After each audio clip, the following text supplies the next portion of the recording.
as a statesman and a leader for the whole country, not just his party?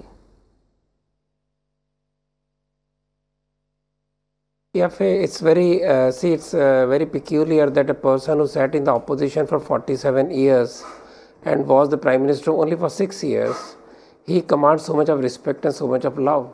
It shows his total decency and his public behavior that endeared him to people even when he was opposition. We have talked about the level of public discourse. He was the one who brought it to a very intelligent level and very very wonderful level that people could speak to each other, they could interact with each other even if they did not agree ideologically. We remember how he used to criticize Nehruji and how Nehruji would take it in his stride, and how this same feeling went through. And this is the essence of his personality, that he could carry a contrast with him, that he could carry contrasting viewpoints and bring them together. Yes. Hello, somebody speaking in between. I'm sorry. We'll just get that checked. So this characteristic of his openness, his warmth, and his way of dealing with people very openly and honestly, this just not brought a reconciliation in Indian politics, but also globally. If we see, he was able to bring USA along after doing the nuclear explosion when there were sanctions against this country, and then within 3 years we were able to bring a US-Indo partnership, which was unthinkable earlier on because of different policies that governments followed earlier on.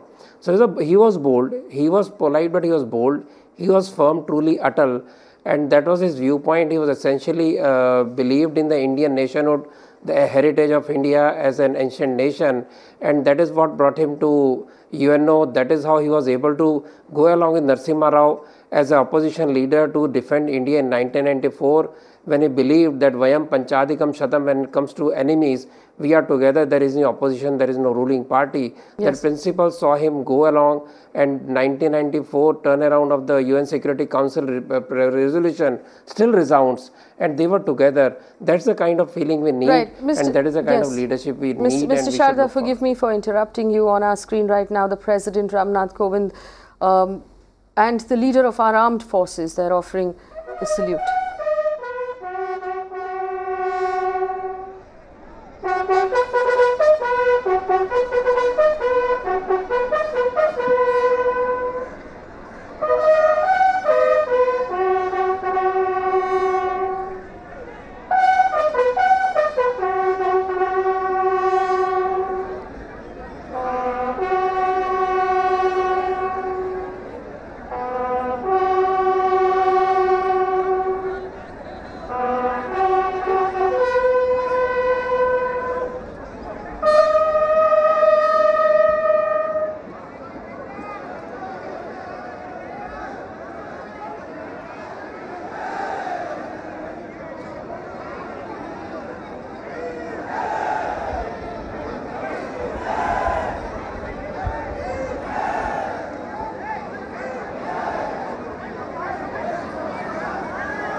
And you can see the front row there, Mulayam Singh Yadav, Rahul Gandhi, members of other parties, members of opposition parties, people representing heads of state of neighboring countries have all come to pay their respects.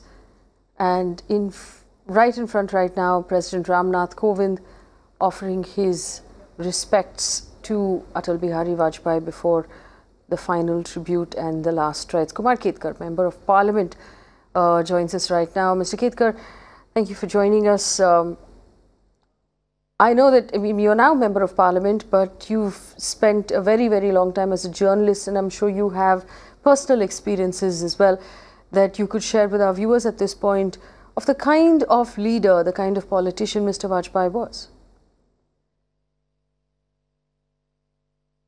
Well, actually, I have covered Vajpayee's prime ministership as a journalist, And as you correctly said, I am a member of Rajya Sabha only for the last 3-4 months, and I was never a member of any party before. So journalism in me still survives, and I have covered Prime Minister Vajpayee not only as Prime Minister but even as an opposition leader. In fact, I distinctly remember I met him in 1972, and the distinctive factor of Mr. Vajpayee was that he was open about For a second, the 21 gun salute is about to go off as well. We'll go straight to it.